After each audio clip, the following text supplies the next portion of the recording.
Jadi kalau kita sering bingung saya sering kutip apa yang tercatat di Mazmur pasal 31 ayat 23, di mana pemazmur dengan tegas berkata di sana, aku menyangka dalam kebingunganku, aku telah terbuang dari hadapan matamu, tetapi sesungguhnya haleluya, engkau mendengarkan suara permohonanku ketika aku berteriak kepadamu. Minta apa?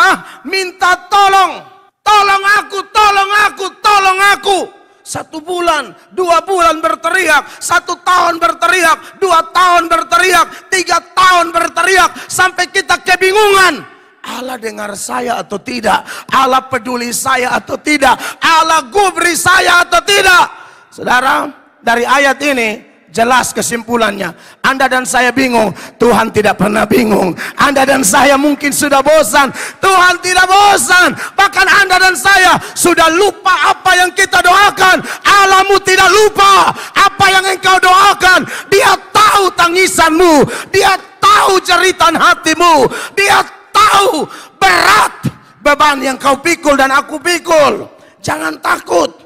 Kita yang terbatas ini mengenal istilah kebingungan. Dia Allah Jehovah Shammah, Dia Allah El Shaddai, Dia Allah El Elyon, Dia Allah Omnipresent. Dia tidak pernah bingung.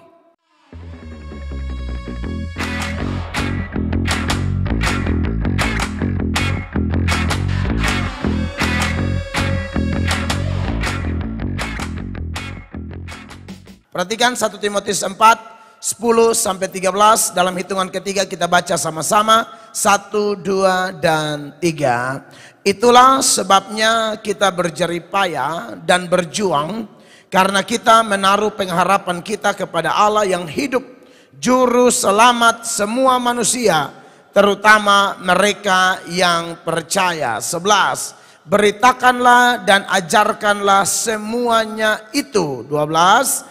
Jangan seorang pun menganggap engkau rendah karena engkau muda.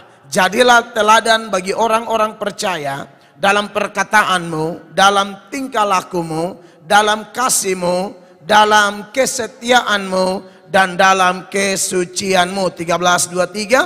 Sementara itu sampai aku datang, bertekunlah dalam membaca kitab-kitab suci, dalam membangun dan dalam mengajar. Tepuk tangan untuk firman Allah. Bapak Ibu jemaat yang diberkati oleh Tuhan Yesus, dari ayat 10 bagian A, di mana penekanan yang sudah kita soroti minggu lalu panjang lebar. Itulah sebabnya kita berjeripayah dan berjuang. Saudara-saudara, kita sudah dapatkan keterangan-keterangan yang membangkitkan iman saya dan saudara, membuat roh kita berkobar-kobar untuk terus berjuang, berusaha. Sekalipun dalam perjuangan dan berusaha itu kita tidak berharap banyak dari manusia. Maksudnya kita tidak berharap dipuji, kita tidak berharap dunia angkat jempol. Waduh, sekarang sudah pelayanan ya. Ya, kadang-kadang dunia sebaliknya, bukan begini, tapi begini sama kita. Ya, karena saudara dan saya yang sudah pelayanan dituntut lebih, dia mulai awasi saudara, apalagi konteks zaman sekarang, wajah Anda dan saya di media sosial, saudara singar di gereja yang memang juga melayani di sosial media, wajahmu akan sering terlihat. Tak bisa dihindari. Anda tidak bisa berharap wajahmu terlihat tapi tidak usah tuntut saya. Tidak bisa. Tidak bisa. Itu sudah paket lengkap. Muka kelihatan, wajah kelihatan, nama terdengar, disusul dengan tuntutan yang sepadan dengan penampakan-penampakan itu. Tidak bisa tidak. Jadi saudara-saudara yang diberkati oleh Tuhan Yesus, minggu lalu penekanannya jelas. Tak usah berharap banyak dunia angkat jempol. Bahkan penekanan minggu lalu, berharaplah supaya ayat-ayat yang merupakan rumus konsekuensi tak terhindarkan sebagai orang percaya. Saat Anda dan saya menjadi pengikut Kristus, menerima Dia sungguh-sungguh menjadi Tuhan dan Juru Selamat, penguasa tunggal hidupmu dan hidupku, maka tidak bisa tidak. Seorang hamba tidak lebih dari Tuhan. Kalau aku dianiaya, kamu dianiaya. Atau kalau kita mau kembangkan lebih luas, kalau aku pernah dikatain gila, kamu juga akan ngalamin itu. Kalau aku pernah dikatain kerasukan setan, kamu juga akan ngalamin itu. Kalau aku dikatain sok suci, kamu juga akan alami seperti itu. Jadi tak usah berharap banyak dari dunia. Dunia itu siapa? Dunia bisa ada di dalam lingkup terkecil. Lembaga pertama yang didirikan Allah di dunia yang bernama keluarga. Makanya Matius 10 ayat 36, Yesus mengatakan apa? 1, 2, 3. Dan musuh orang ialah orang-orang seisi rumahnya. Yang dimaksudkan ayat ini adalah, kalau seisi rumah itu masih duniawi, Anda dan saya pasti kena. Bersyukurlah, bergembiralah, semakin dahsyatlah di dalam Tuhan. Kalau Anda melihat, waduh puji Tuhan, mayoritas keluargaku mulai ikut Tuhan. Mayoritas keluargaku mulai bergairah cari kebenaran. Oh, segala puji bagi Tuhan. Itu luar biasa. Tapi yang saya lihat, yang saya ikuti, ya seperti yang Yesus alami. Bahwa dari awal juga keluarga Yesus kan tidak dukung Tuhan Yesus, saudara-saudara. Bahkan mereka pernah bilang Tuhan Yesus gila. Makanya Yesus bilang musuh orang ialah orang-orang seisi rumahnya. Dia sudah alami. Orang khotbah ini ayat tidak alami. Lincah banget lu ngomong. Tapi kamu tidak alami. Yesus ajar, Yesus alami. Kerabatnya bilang dia gila. Markus 3 ayat 21. Perhatikan itu ayat. Waktu kaum keluarganya mendengar hal itu, mereka datang hendak mengambil dia, sebab kata mereka ia tidak waras lagi. Kaum keluarganya N besar itu Tuhan Yesus. Keluarganya bilang apa sama dia? Dia tidak waras. Tidak waras itu gila. Kalau dalam rumah ya sudah begini, saudara jangan heran kalau di luar lebih jahat. Hinaan, makian, celaan. Ya. Nah, saudara yang diberkati oleh Tuhan Yesus itu tak bisa dihindari, ya. Yohanes 7 ayat 5. Ini ayat bilang apa? Keluarganya tidak percaya pada dia. Sebab saudara-saudaranya sendiri pun tidak percaya kepadanya. Ya. Mereka tidak percaya Yesus gara-gara apa? Yesus mau baku rampas warisan? Bukan. Kalau saudara tidak dipercaya keluargamu karena memang kau serakah, ya kamu jangan angkatin ayat tempel di dirimu, tidak cocok, kau memang kurang ajar. Kau serakah, kau jangan ambil ini ayat. Yesus tidak dipercaya oleh keluarganya bukan baku rampas harta. Bukan jadi batu sandungan. Bukan hanya menang menuntut tapi tidak ada kontribusi. Tuntut orang hargai, dia tidak hargai orang. Tuntut orang sapa duluan, dia tidak pernah sapa. Padahal angkat tangan mau sampai plafon. Togor orang aja susah. Kok tambah rohani, tambah gengsi. Kok tambah rohani, tambah sombong. Kok tambah pelayanan, kok tambah aneh. Tambah jadi batu sandungan. Tidak boleh. Jangan mengaku supelayanan, tapi orang bilang, sombong mau mati. Lewat di bawah mata biji ini, bikin kita terkenal. Padahal kita satu gereja. Kan Anda orang aneh memang.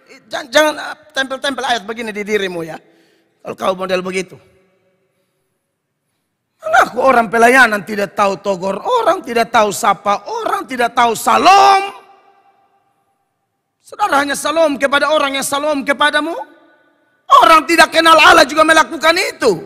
Anda mengasihi orang yang mengasihimu saja. Orang tidak kenal Allah melakukan begitu. Anda hanya mengasihi orang yang satu gereja. Salam hanya orang Amazing Grace. Kau tidak pernah salam dengan GBI Kemasa Kesaksian. Kau tidak pernah salam dengan GPDI Philadelphia. Kau tidak pernah salam dengan orang GKIN Revival. Kau tidak pernah salam dengan orang Katolik. Kau tidak pernah salam dengan orang Gemit. Bertobat kamu. Saya tidak pernah ajar begitu. Yang saya suruh kita hantam penyesat. Bukan domba gigi domba. Itu tidak ada ajaran di sini. Saya tidak pernah melakukan itu. Atau mengajarkan itu. Ya. Jadi Yesus dibilang gila, tidak dipercaya oleh keluarganya, bukan karena aneh-aneh. Karena keluarganya duniawi, Yesus tekankan, tonjolkan kebenaran, disitulah kontradiksi tak terhindarkan. Nah, kalau saudara menderita begitu, Alkitabiah hidupmu. Amin. Itu artinya engkau adalah laskar Kristus yang sedang ada dalam tuntutan Kristus. Untuk apa? Berjuang, berjeripaya, sekaligus siap kena celah. Ya, jadi jangan ada kita mengasihi orang yang mengasihi kita saja ya. Termasuk Bapak Ibu yang dulu dari gereja lain gabung di sini. Saudara jangan anggap gereja lama memusuh. Jangan. Saya tidak sarankan itu sama sekali. Saya dari hati yang paling mengasihi Tuhan, saya tidak mau, tidak izinkan itu. Jangan bawa-bawa saudara punya sakit hati di gereja lama ke sini. Tidak boleh. Sudahlah, itu cerita masa lalu. Kita tetap saudara mereka. Amin. Doakan mereka. Jangan bawa-bawa saudara, apalagi yang datang karena bakalai begini tersinggung. Aduh, itu tidak substansial. Jangan. Saya tidak mau. Ya, Bapak Ibu jemaat. Kan saya takut Tuhan. Saya tidak mau bersenang-senang di atas. Oh tidak, saya tidak tipe begitu. Saya omong apa adanya. Coba buka dulu Matius pasal 5 ayat 5-6 dan seterusnya. Tuhan Yesus bilang apa di sana? Kok Matius 5? Oh betul 5 sama 5-6, 4-6 maksud saya, sorry. Apabila kamu mengasihi orang yang mengasihi kamu, apakah upahmu? Bukankah pemungut cukai juga berbuat demikian? Iya. Dia kasih Anda baju, Anda bawa pisang satu sisir, impas. Amin. Maksudnya itu biasa, itu tetap dibuat, boleh dilakukan. Tapi menurut ukuran Tuhan itu kasih yang sangat standar. Sangat standar. Orang kasih pisang, saudara kasih baju. Biasa. Yang luar biasa tuh kalau dia kasih pisang, lu kasih velos baru. Wow, lu ada gila ya. Nah saudara-saudara, perhatikan bahwa maksudnya orang yang tidak bikin apa-apa juga kita bisa baik sama dia. Doakan dia, itu standar yang Kristus minta. 47. Dan apabila kamu hanya memberi salam kepada saudara-saudaramu saja, ya, apakah lebihnya daripada perbuatan orang lain? Betul. Bukankah orang yang tidak mengenal Allah pun berbuat demikian? Kita punya kehidupan keagamaan, penyeringan akan Kristus lebih dari yang disebutkan oleh Tuhan Yesus di Matius 5, 46, 47 ini. Bahwa lebih. Amin, kekasih Allah. Jadi sekali lagi ya, tak usah berharap pujian dari manusia ya. Orang yang suka dipuji oleh manusia biasanya tidak tahan uji, ya. Jadi dia pergi di gereja atau dia pergi di komunitas atau dia pergi di arisan, reunian, yang di situ puji dia. Wih, baju baru, itu dia paling senang. Itu galang. Kenapa hidup mesti haus pujian begitu? Ya. Sekaligus ini koreksi buat semua orang yang saya bilang minggu lalu, yang Anda muji tapi tidak tulus. Jangan. Pujilah boleh tapi tulus. Kalau Anda puji tidak tulus, Anda munafik. Munafik sekali. Puji manusia yang kelihatan saja kau tidak tulus, maka saya sanksi bahwa kau puji Allah yang tidak kelihatan, kau tidak tulus. Kau hafal lagu, tapi kau tidak dengan segenap hati. Sehingga Yesus bilang, kamu hanya memuliakan aku dengan bibirmu, tapi hatimu jauh daripadaku. Latih puji orang tulus, puji betul-betul. Masa mamtane oleh wih tambah putih, kau fitnah. Fitnah lebih kejam daripada minum mabuk. Ya toh? Karena ada orang yang mabok, istrinya marah. Kenapa kau mabok terus? Karena kalau saya mabok, saya lihat kau cantik sekali. Haleluya. Tiap kali saya sadar, damai sejahtera hilang. Tapi kalau mabok, wow, saya ingat lagu Cangcuters. Biar kata Luna Maya. Ya kan. Lu lebih dari Luna Maya. Lu dunia maya. Bapak Ibu jemaat yang diberkati oleh Tuhan Yesus Kristus. Jadi melayanilah, majulah. Sambil berharap pujianku datang dari Tuhan Yesus Kristus. Amin. 2 Korintus 10, 17, 18 ayat itu bilang begini. Tetapi barang siapa bermegah, hendaklah ia bermegah di dalam Tuhan. Yes, terus. Sebab bukan orang yang memuji diri yang tahan uji. Amin. Melainkan orang yang dipuji Tuhan. Orang yang puji diri tidak akan tahan uji. Tapi orang yang dipuji Tuhan. Nah ini yang kita cari. Dan Tuhan paling puji jemaat, orang percaya, hamba Tuhan yang menderita. Tapi tidak pernah terlintas di pikirannya untuk mundur. Sekalipun pernah terlintas, dia akan berdoa dan berkata, hamba tengking. Pikiran-pikiran mau mundur. Hamba tengking, sikap hati mau mundur. Amin Bapak Ibu. Tidak ada di otaknya mau mundur. Karena aku tahu, di tengah kesesakan, di tengah himpitan, pressure, tekanan yang luar biasa, ada Yesus di sana. Amin. Ada gembala baik, ada gembala agung. Saya nonton itu film His Only Son, tentang bagaimana Abraham mempersembahkan Ishak. Dalam keterbatasan Abraham bergumul begitu luar biasa. Dia bilang, Tuhan kalau boleh jangan Ishak Tuhan. Ambil saya, ambil nyawa saya. Kalau dosa saya ya saya. Dengar aku, dengar aku, dengar aku. Seperti tidak ada. Selesai dia di jalan belakang.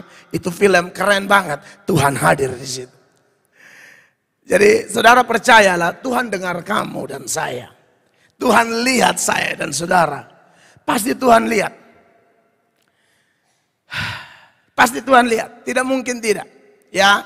Jadi kalau kita sering bingung apa, saya sering kutip apa yang tercatat di Mazmur pasal 31 ayat 23, di mana pemazmur dengan tegas berkata di sana, aku menyangka dalam kebingunganku, aku telah terbuang dari hadapan matamu, tetapi sesungguhnya haleluya, engkau mendengarkan suara permohonanku ketika aku berteriak kepadamu, minta apa?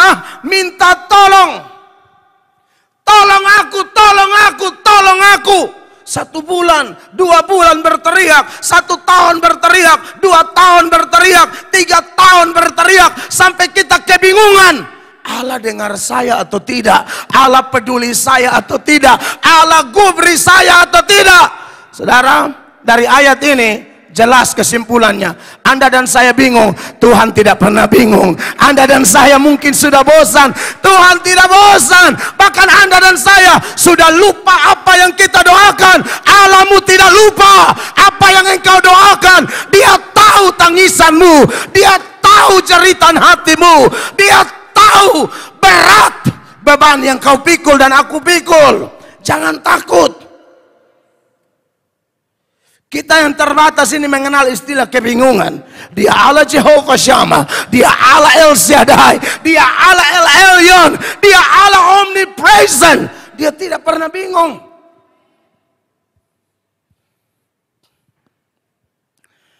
Jadi, jangan takut dengar khotbah-khotbah seputaran penderitaan. Jangan takut dengar ajaran-ajaran yang mendorong kita masuk di dalam zona peperangan. Jangan takut. Sepanjang itu memang disuruh, ada dasar ayatnya, ikut saja. Saudara akan lihat kemenangan. Saudara akan lihat glory, kemuliaan Allah siapkan bagi Anda dan saya. Tetap maju. Saudara yang diberkati oleh Tuhan Yesus Kristus. Itu sedikit tambahan ya bagi kita berkaitan dengan 10A ya. Alasan kenapa kita berjuang, berjeripayah sekalipun dicela. Ini ayat mengatakan di ayat 10 1 Timotius 4, itulah sebabnya kita berjeripayah dan berjuang. Karena apa? Ini alasannya. Karena kita menaruh pengharapan kita kepada Allah yang hidup, saudara-saudara. Saudara sembah Allah yang hidup. Makanya saya bilang tidak mungkin dia tidak peduli Anda dan saya. Dia ada dalam setiap helaan nafasmu. Dia ada dalam setiap helaan nafas kita, Bapak Ibu jemaat, orang muda, bapak-bapak, ibu-ibu.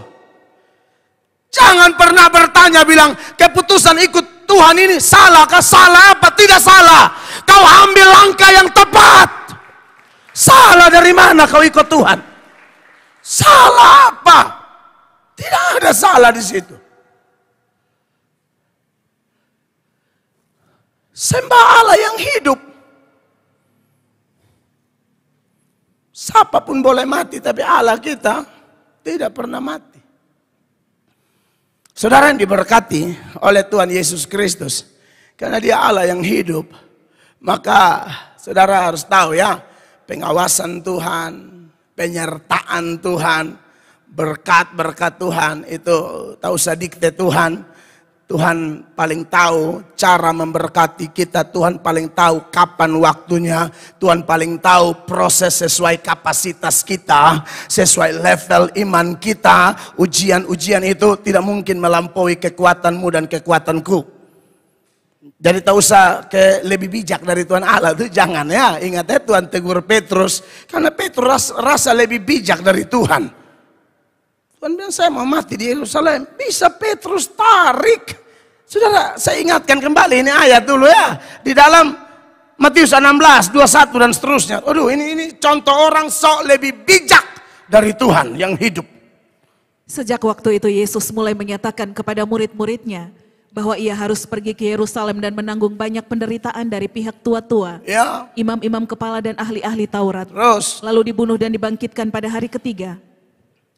Tetapi Petrus menarik Yesus ke samping dan menegur dia, katanya, ya, Tuhan, kiranya Allah menjauhkan hal itu sekali-kali takkan menimpa engkau. Wow, ini sok lebih bijak. Adakah saudara yang model begitu? Kenapa anak sudah 2, 3 bisa tanya bilang, jangan sampai dia ini bukan bepun jodoh.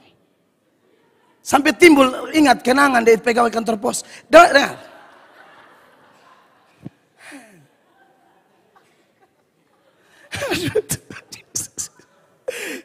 Bapak Ibu, ketika saya tanya, bilang, ada tidak di antara kita yang model begini? Pokoknya semua kita yang pernah, misalnya masalah rumah tangga, mau kepingin minta cerai, lu sok lebih bijak.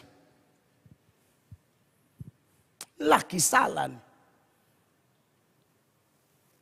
Perwe punyongnya lama, tai lalat pasti sih. Ini sonal tai lalat lah.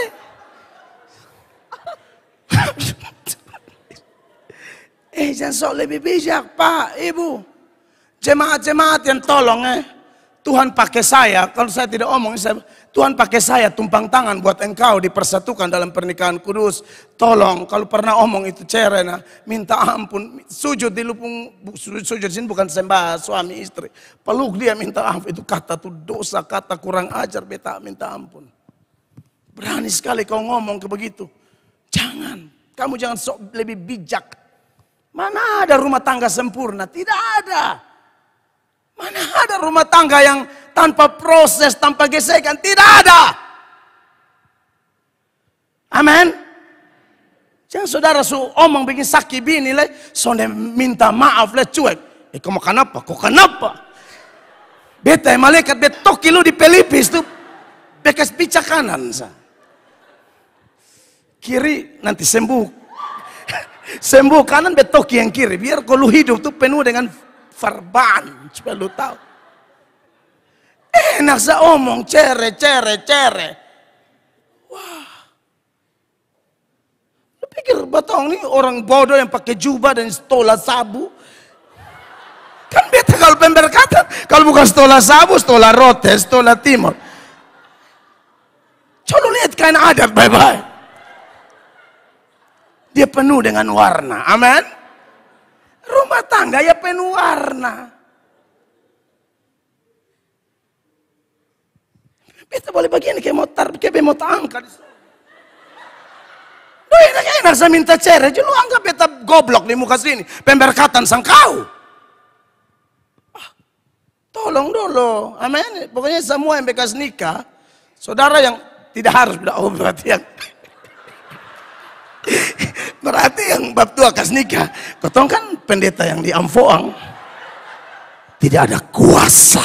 Siapa yang bilang? Maksud saya ini semua, tapi maksud saya sebagai contoh, ya kan? Saya omong. Enak emosi sedikit, sana ada kata lain, muceres. Enteng sekali, masalah yang tidak prinsip sama sekali. Tolong ya, bertobat, minta ampun sama Tuhan, hargai pasanganmu.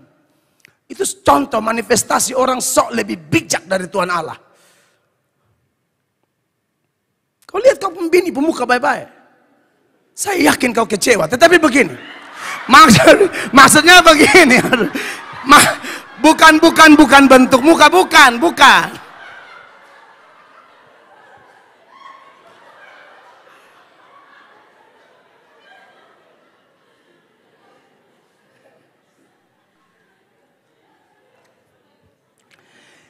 Kenapa kecewa? Karena tiap kali Anda lihat dia tuh ingat dia pun cerewet, dia pun cara kasih habis uang. Nah itu, saya tahu memang itu dia jenis terluka sebenarnya, tapi bukan kategori parah sih. Lihat kepada Kristus, amin. Oh haleluya. Sama kalau Anda lihat suami Anda, tatap lama-lama. Pokoknya yang muncul di ketempuh otak itu hanya ayat lembah bayang-bayang maut. Laki pewajan. Lembah kekelaman. Surupi facial son pernah. Sabun muka tidak pernah pakai. Pokoknya dia bilang sekali left boy dari atas sampai bawah bersih. Saudara-saudara. Tetapi dengar. Sebagaimana Musa turun dari gunung Sinai dan ada cahaya kemuliaan. Amin. Pernah baca itu ayat? Sekalipun suamimu tidak tahu pakai sabun muka, tapi kalau dia ada di hadirat Allah, haleluya, ada cahaya kemuliaan. Sabun itu dia tidak tahu berdoa, memang. Saudara yang diberkati oleh Kristus Tuhan, akhirnya orang yang sok lebih bijak dari Tuhan ini akhirnya ditegur oleh Tuhan. Ya, 23. Maka Yesus berpaling dan berkata kepada Petrus, "Enyahlah iblis, engkau suatu batu sandungan bagiku, ya. Sebab engkau bukan memikirkan apa yang dipikirkan Allah, ya. Melainkan apa yang dipikirkan manusia." Mari belajar memikirkan apa yang dipikirkan Allah. Amin. Saya kalau ngomong kayak rumah tangga tadi, saya suka sekali dengan khotbahnya Pendeta Ridwan Huta Barat. Beliau, saya tidak kenal beliau, saya hanya pantau di media sosial. Dan saya suka menyebut nama-nama pendeta yang memang statementnya, ajarannya, walaupun video pendek, tapi memberkati begitu ya. Saya pikir saya perlu omong supaya orang juga cari itu video yang mana, tidak apa-apa. Karena itu memberkati sekali. Kalau kau begitu gampang minta cerai, usir suami, usir istri, kau protes Tuhan Allah, seolah-olah Allah itu salah pilih. Kau tidak lebih tahu dari Tuhan Allah. Amin. Maka dari itu yang belum menikah, yang mau siap-siap menikah, tolong tanamkan ini di hati pikiranmu. Amin. Tanamkan baik-baik. Melody Green, seorang counselor ternama seputaran pernikahan Kristen. Dia mengatakan keputusan terbesar nomor 1 di dunia ini adalah apa? Menerima Yesus Kristus sebagai Tuhan dan Juru Selamat. Keputusan kedua terbesar setelah itu adalah menikah. Jadi menikah itu keputusan kedua terbesar setelah seseorang menerima Yesus. Jadi pikir bapak kalau mau menikah, perempuan adalah kelompok yang paling sering, tidak selalu, paling sering kena tipu masalah ini. Asal lihat laki-laki angkat tangan menangis di gereja, dia bilang, dia terkecoh dengan laki-laki yang penyembahan. Jesus. Nona setar bisa-bisa, aduh, dapat laki penyembah di dalam roh dan kebenaran.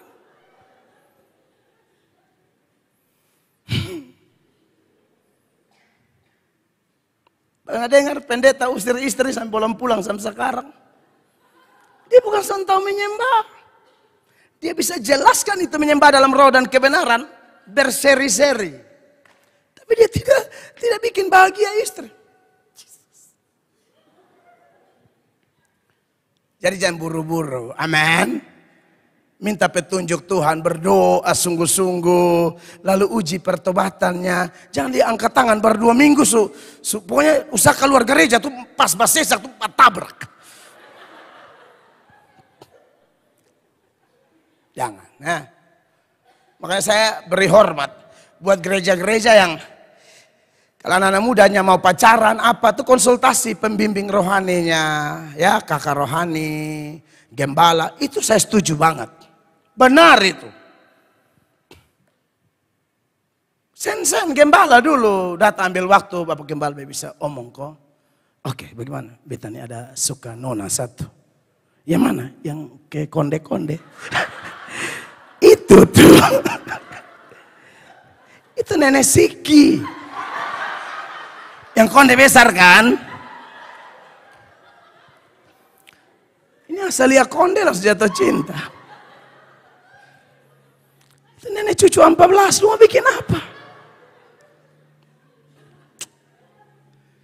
Tanya-tanya dulu, konsultasi, kita bimbing dulu. Bagus, ada gereja begitu. Jadi ini apa? Bapak Gembala atau kakak rohani, ketua youth atau apa begitu, bimbing yang laki-laki, yang ibu bimbing yang perempuan. Jadi tidak sembarang. Ketemu-ketemu di luar, cabang-cabang jalur lampu puluh apa, aduh. Lampu kota belum ada di situ. Kemudian ketong di terang dunia. Jangan, ya. Itu didoakan baik-baik. Ya, jadi kekasih-kekasih Tuhan ini penting. Nah, berkaitan dengan Allah yang hidup, maka dia hidup, dia tahu cara merancangkan rancangan terbaik bagi Anda dan saya. Lalu ayat tidak berhenti di situ, di 1 Timotius 4 ayat 10. Ayat itu melanjutkan bilang begini, saudara-saudara, siapa Allah kita yang hidup itu? Juru selamat semua manusia, terutama mereka yang percaya. Nah, ini omong-omong tentang juru selamat ini, saya pikir ini topik yang menarik ya. Dalam khotbah saya khotbah malam ini, saya sudah tegaskan di sana bahwa kita percaya Tuhan Yesus satu-satunya juru selamat dan juru selamat yang sebenar-benarnya. Amin. Kalau ajaran pendeta Erastus, mayoritas gereja tolak. Oke, itu sudah pasti. Itu tidak boleh ditoleransi lagi. Jemaat perlu disampaikan ini sampai anak-anak kita yang paling kecil. Karena ada sekolah-sekolah yang saya tahu itu ajaran Pak Erastus sudah masuk ke sana. Jadi orang-orang tua semua tolong bekali anak-anak. Ada waktu ngomong dengan anak, kalau di sekolahmu ajaran agama bilang Tuhan Yesus itu lebih rendah dari Bapa, tolak. Amin. Mungkin karena saudara punya pertimbangan, tunggu dia tamat baru apa, saya dukung itu, tidak apa-apa. Tapi yang penting Anda tanamkan tiap hari, pulang cek, ajar apa. Apalagi pada waktu ajar agama, atau bukan pelajaran agama, tapi seenak-enaknya keluar dari mulut nabi-nabi palsu, yang mungkin sadar atau tidak sadar, mereka adalah nabi palsu.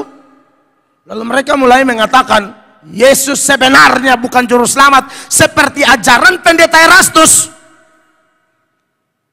Itu mutlak ditolak. Ini bukan baru pertama kali saya ngomong ini, tapi mengingat nats yang kita bahas malam ini tak bisa dihindari bahwa Allah kita yang hidup itu adalah juru selamat. Dan itulah Yesus Tuhan. Dia Allah, benar-benar Allah yang menjadi manusia. Dia itu kekal. Kekal dalam arti apa? Tak ada awal, tak ada akhir.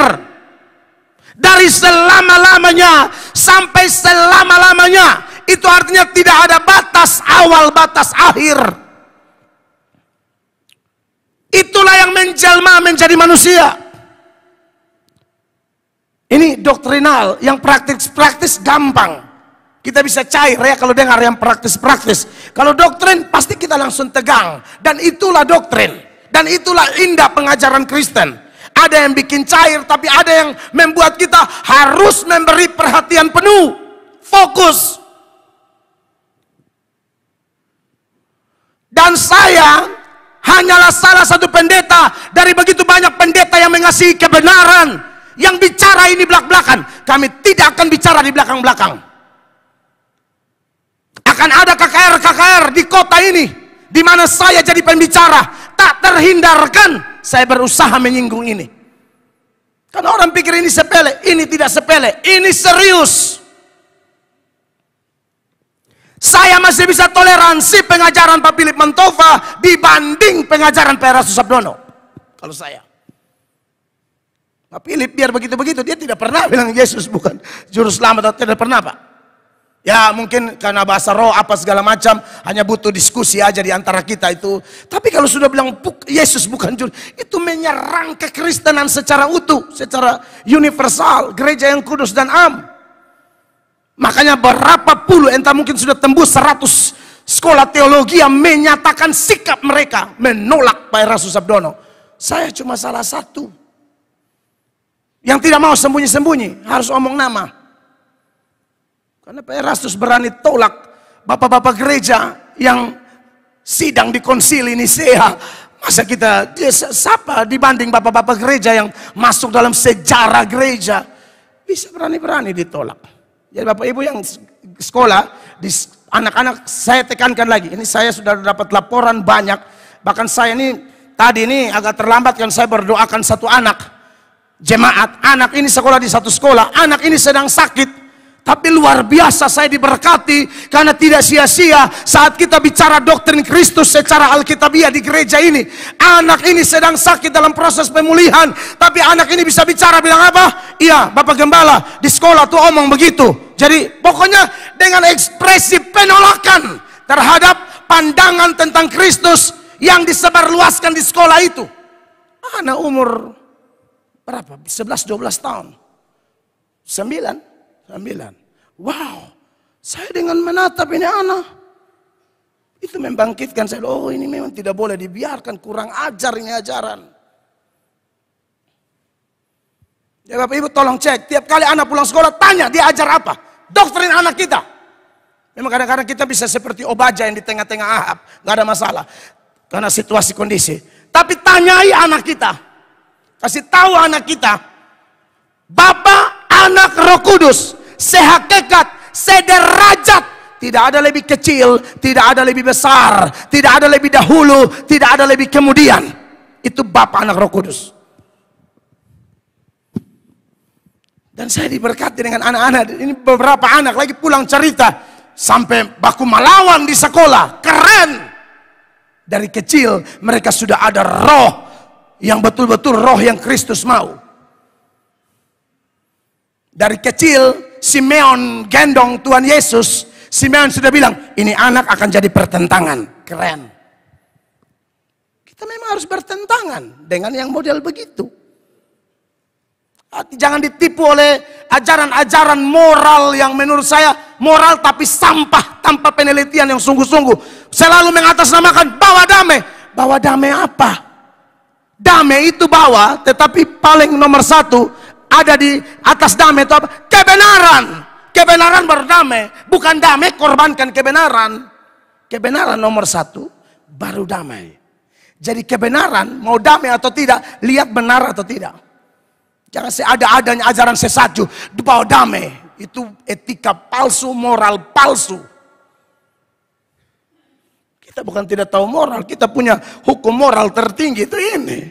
Tapi ada aturan main. Jangan atas nama bawa damai.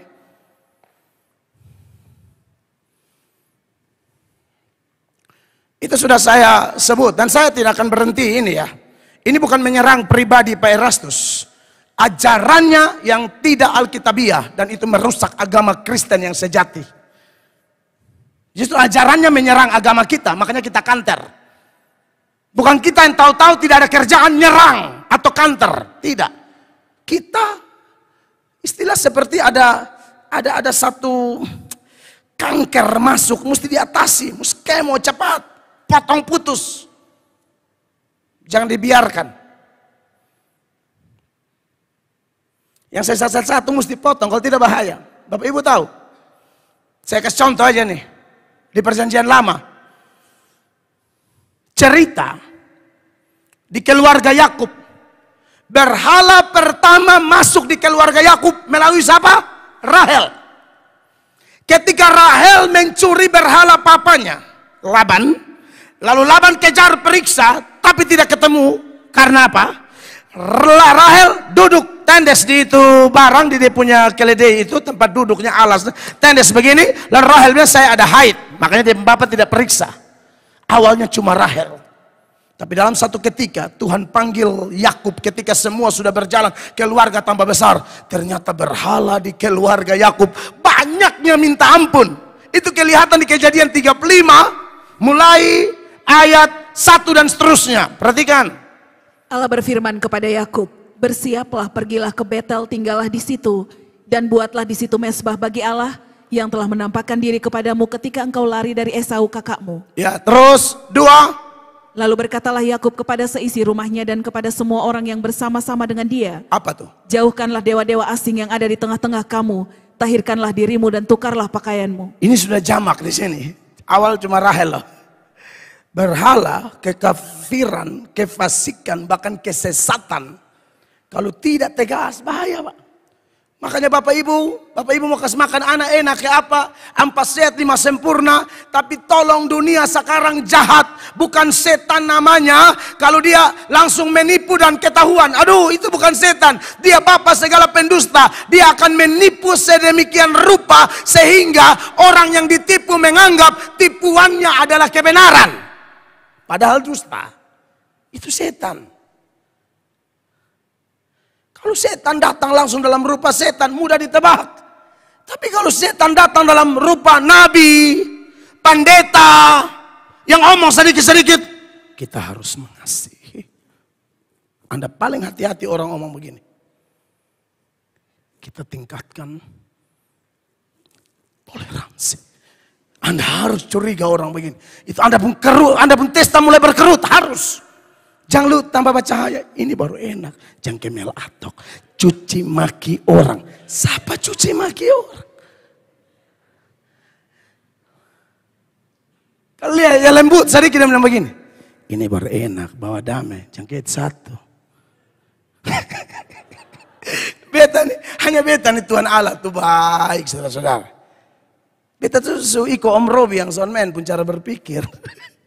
Serius, beta san mainan yang begitu-begitu kayak luhina sampai beta kok, luhina sampai beta kok beta son beta sular lewat itu. San masa beb otak san bisa yang luhina ju kejang-kejang kanan. Oh, saudara yang masih di area itu, cepat upgrade dirimu. Orang beromong sedikit susun bisa, pokoknya mus perkara. Perkara apa? Itu saja perkara. Terganggu awal-awal enak, tapi dulu tenang, sudoa, tenang. Tuhan bilang, lu tuh Raja Wali. Terbang, tembus awan. Kalau ada burung gagak 1-2 ekor yang ganggu lu, naik di lu malakan tulang, kok gigi-gigi. Lu terbang tambah tinggi dan dia jatuh sendiri. Amin. Bukan terbang tambah tinggi, dia terbang sama-sama dengan gagak, buat tengkar gagak. Lua, Raja Wali bodok, naik. Beritahu tangan yang meriah bagi Tuhan.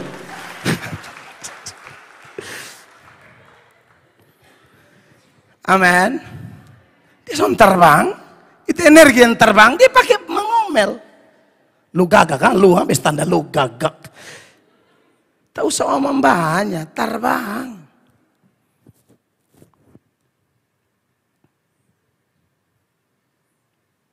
Beda Ibu Gembala sering ketemu orang yang buatan tahu omong ketong. Datang salam juga. Saya hanya terima sambil bilang haleluya. Salam, ini yang ngomong. Kalau apalagi bahas sambung di Facebook tuh enak mati toh. Ini nih yang bilang bengkel nih. Sedap. Hebat. Tante-tante pada besar dong. Senjaga mulut. Kekasih Allah. Anda lihat, awal cuma 1, lama-lama ini.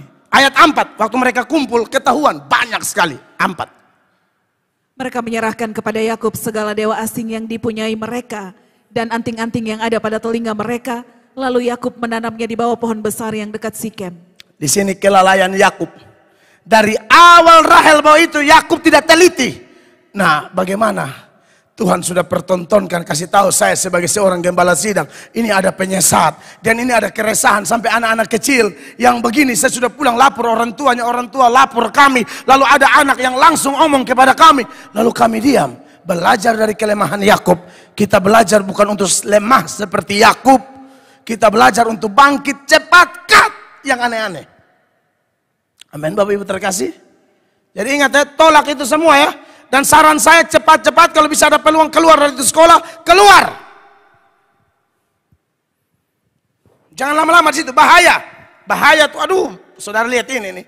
Cuma satu pertama, lama-lama banyak. Saya pernah kenal pendeta yang beri kelonggaran satu kali, anaknya tidak ke gereja, satu kali. Tanpa sadar, jadi dua kali. Saking sibuk, lupa, sudah 1 bulan tidak ke gereja. Anda tahu lama-lama anak itu benar-benar tidak mau ke gereja. Orang tuanya kewalahan. Karena lepas 1 kali. Jangan biarkan anak-anakmu jauh dari hadirat Allah. Masihkah jadi orang tua yang cek, sayang, sudah baca Alkitab. Jangan bosan dengan omonganmu sendiri. Itu baik. Doa. Ini saja belum tentu mereka dengar. Nah, sudah dengar ini manusia yang kita beranak semua ini besan pernah beranak orang. Maksudnya saya hanya kasih contoh seakan mau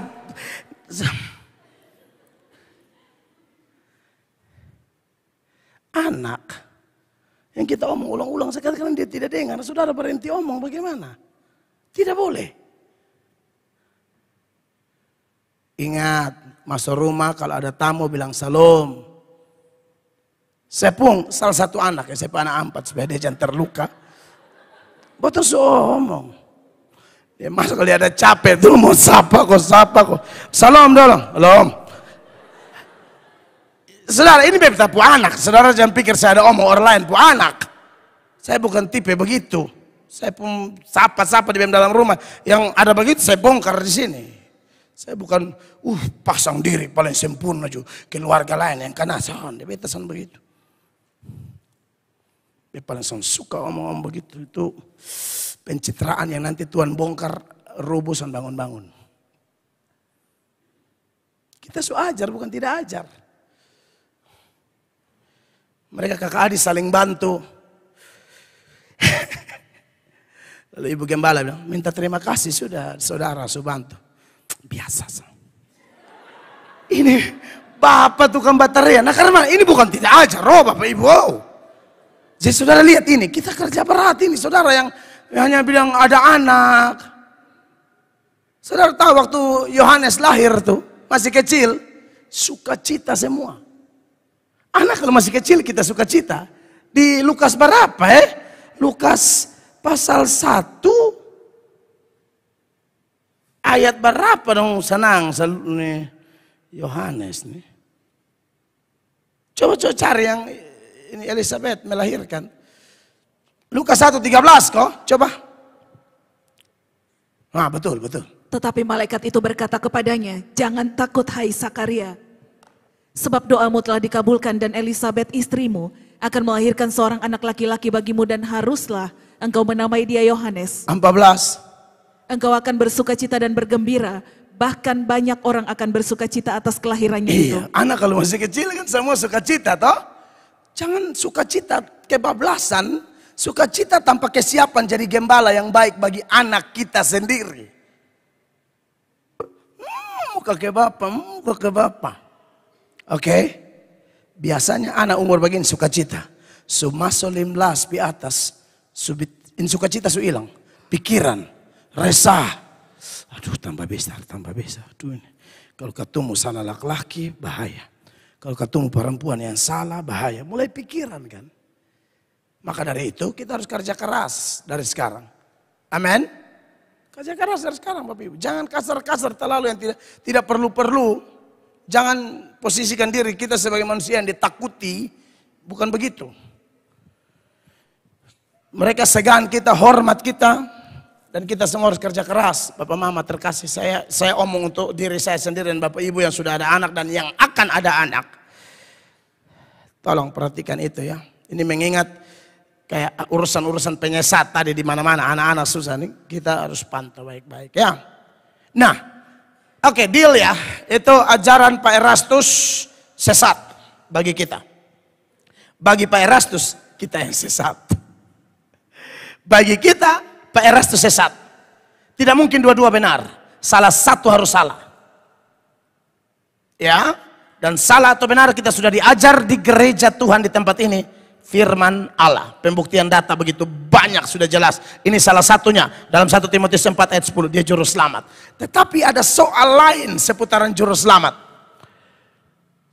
Yesus ini juru selamat siapa? Semua orang, ya, universal atonement atau limited atonement. Dia adalah penebus yang universal atau yang terbatas kepada orang-orang pilihan saja. Ini masalah. Dari ayat ini, kalau orang tidak mendapatkan penjelasan yang baik, maka kesimpulannya jelas. Yesus di sini dikatakan juru selamat semua manusia. Tapi menarik dalam ayat kita ini kekasih Allah, dia tidak sampai di situ. Dia lanjutkan penekanan, terutama mereka yang percaya. Kekasih-kekasih Tuhan, omong-omong tentang juru selamat menurut ayat ini ya kekasih Tuhan, saya rasa kita harus memberi perhatian kita lagi di sini. Yesus juru selamat siapa? Apakah semua orang menurut ayat ini?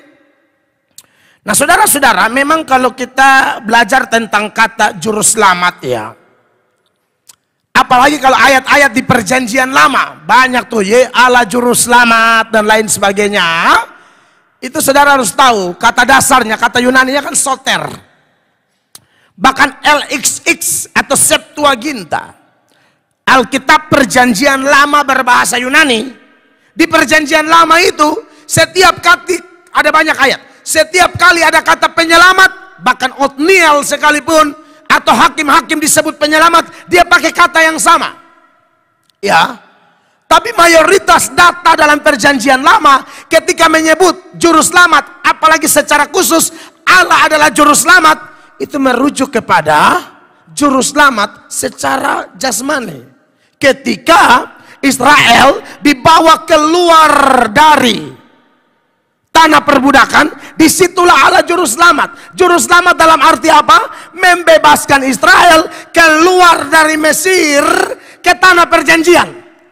Tapi bukan berarti dia juru selamat dalam artian jiwa mereka di situ. Nah ini yang dipakai oleh Pak Erastus. Lalu ada sejumlah ayat bilang, oh dia Allah juru selamat di perjanjian lama. Coba cek juru selamat di situ, soter di situ bermakna apa? Jasmani atau kekal? Saya akan tunjukkan beberapa data. Misalnya Yesaya 43 ayat 3. Perhatikan. Sebab akulah Tuhan Allahmu yang maha kudus, Allah Israel juru selamatmu. Aku menebus engkau dengan Mesir dan memberikan Ethiopia dan Sheba sebagai gantimu. Allah juru selamat, Yahweh di situ juru selamat, menebus dari mana? Mesir. Karena untuk urusan juru selamat masuk surga harus ada darah, harus ada pengorbanan. Sedangkan ayat-ayat seperti ini mayoritas perjanjian lama itu juru selamat secara lahiriah. Dulu diperbudak, sekarang tidak. Dulu dijajah oleh bangsa lain, sekarang tidak. Disebut apa? Dibebaskan, ditebus. Jelas kok ayat ini. Aku menebus engkau dengan Mesir dan seterusnya. Ya. Lalu Yesaya 63 mulai ayat 8. Bukankah ia berfirman, sungguh merekalah umatku, anak-anak yang tidak akan berlaku curang, maka ia menjadi juru selamat mereka. Iya, terus keterangan selanjutnya 9. Dalam segala kesesakan mereka, bukan seorang duta atau utusan, melainkan ia sendirilah yang menyelamatkan mereka. Ya. Dialah yang menebus mereka dalam kasihnya dan belas kasihannya, Ia mengangkat dan menggendong mereka selama zaman dahulu kala. 10.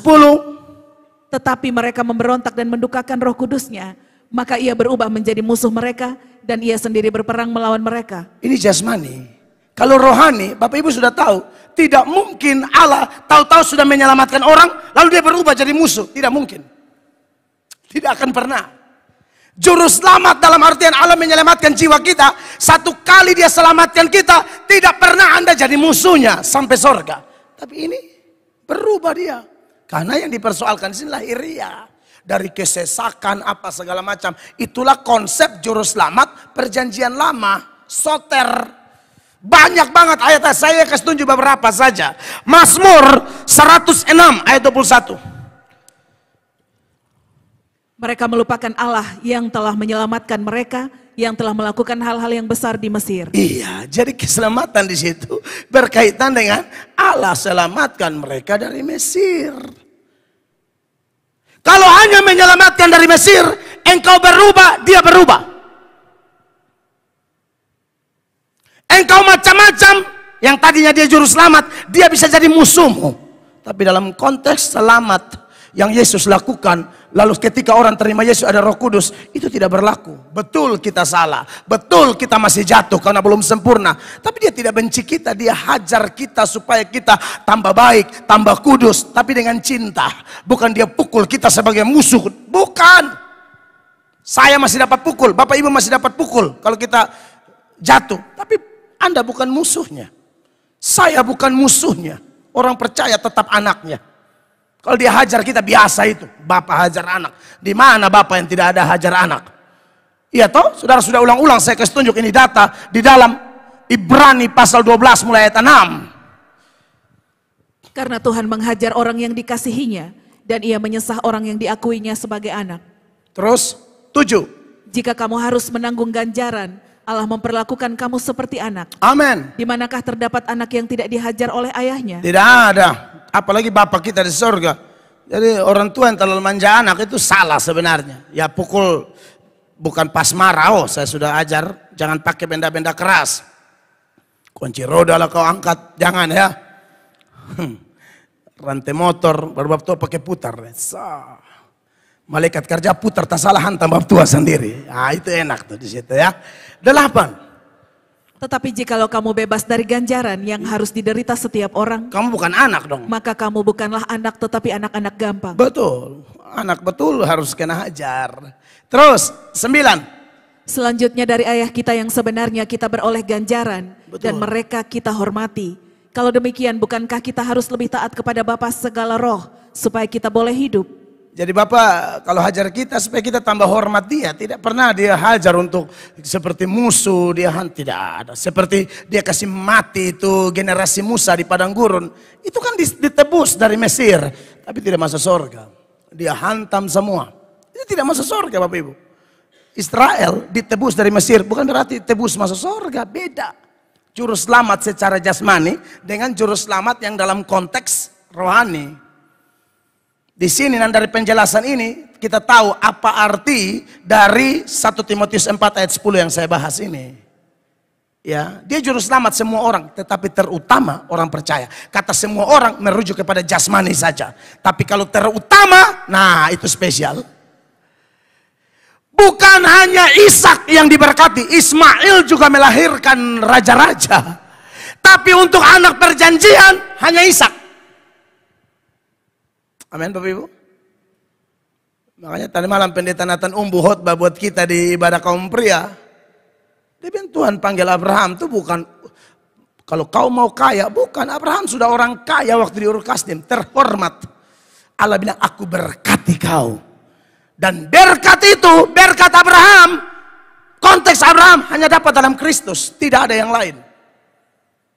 Makanya kalau Anda baca Galatia pasal 3, sebelumnya tolong 10 dulu. Dari ayat ini baru saya lanjut Galatia. Ayat 10 dari Ibrani 12. Ya. Sebab mereka mendidik kita dalam waktu yang pendek sesuai dengan apa yang mereka anggap baik. Ya. Tetapi dia menghajar kita untuk kebaikan kita, supaya kita beroleh bagian dalam kekudusannya. Dia hajar bukan benci. untuk kebaikan kita, kita hidup dalam kekudusan. Amin. Inilah anak-anak dari Bapak Abraham yang sejati. Bukan hanya beragama Yahudi, ya, tapi anak-anak Abraham secara rohani. Tuhan tidak panggil kita jadi kaya. Ingat, orang agama lain lebih kaya dari kita. Saya punya aset 4M, dia puang 40M. Saudara puang 40, dia puang 4T. Dong lebih kaya. Tapi dong dia diberkati. Kita diberkati. Beri tepuk tangan. Itu beda. Itu benar-benar beda. Beberapa teolog mengatakan, walaupun kita cuma punya sedikit, tapi kalau tangan yang berlubang paku itu memberkati, kau akan merasa puas terus. Tidak kurang seperti orang gila yang gila kaya, cari, mengeluh. Kau tidak begitu. Kita punya sedikit, tangan lubang paku di atas ketong. Jadi biar sedikit tapi enak, bahagia. Tidak lihat orang iri hati, lihat orang pakai ini kau susah, lihat orang bangun rumah kau stres, lihat orang pergi berlibur, lu mati. Maksudnya, kenapa? Nyantai aja hidup, tidak fokus kepada Kristus. Lihat tetangga terus.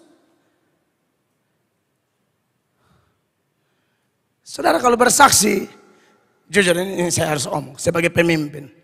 Kalau Anda bersaksi bilang, oh Anda ada mobil, tahu-tahu saya tahu Anda masih gila, saya dengar tapi saya sedih sekali.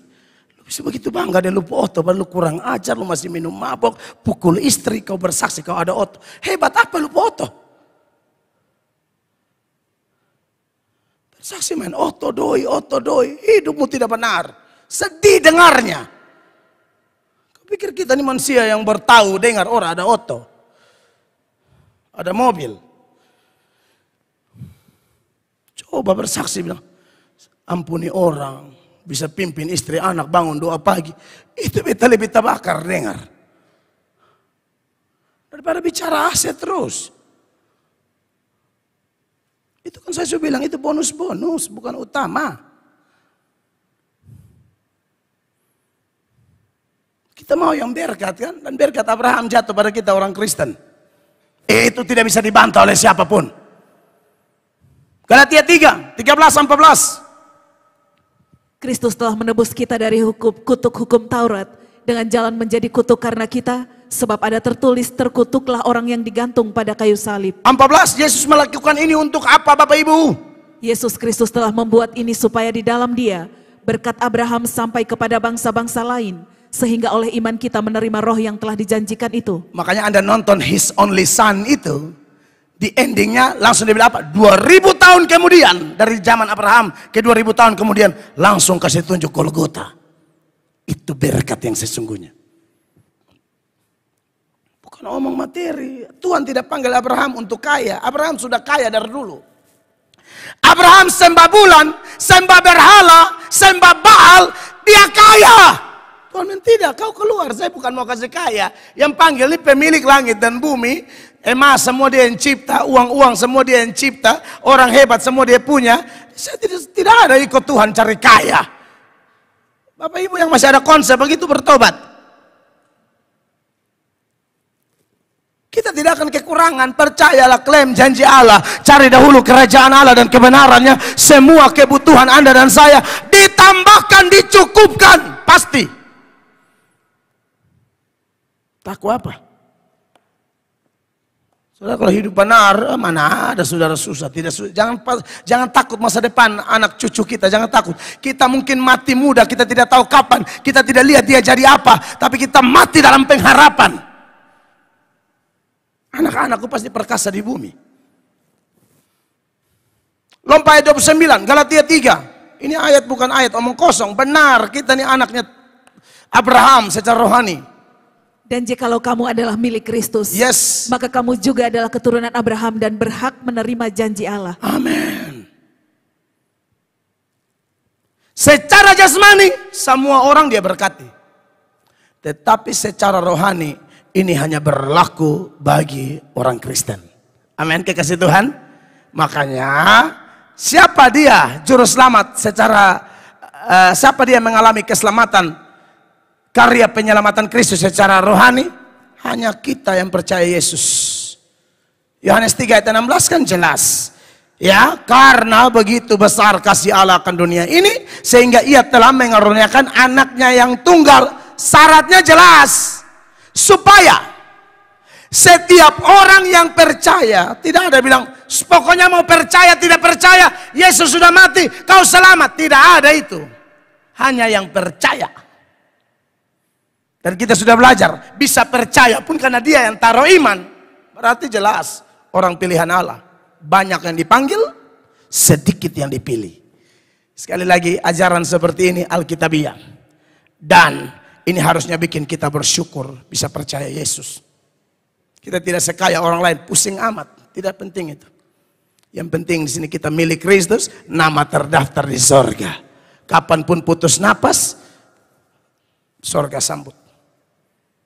Oleh karena itu, Bapak Ibu jemaat, kembali kepada Galatia 1 Timotius 4 ayat 10, ketika Paulus mengajarkan juru selamat semua manusia, terutama mereka yang percaya, itu jelas bicara tentang dua jenis keselamatan, yaitu keselamatan secara jasmani dan keselamatan secara rohani. Orang yang tidak percaya Yesus hanya dapat satu, jasmani. Kita bisa dapat dua-dua. Pas kita sakit dia selamatkan, itu selamatkan jasmani. Lolos dari meja operasi, lolos dari ini, itu juga keselamatan, tapi jasmani. Plus jiwamu pasti masuk surga. Orang lain mungkin dia bisa sembuh, bisa. Begini-begini ada uang rumah sakit ini, bisa. Dan itu pasti ada Allah di balik itu. Tetapi kita dapat double porsi. Yang diberkati beri tepuk tangan yang meriah bagi Tuhan.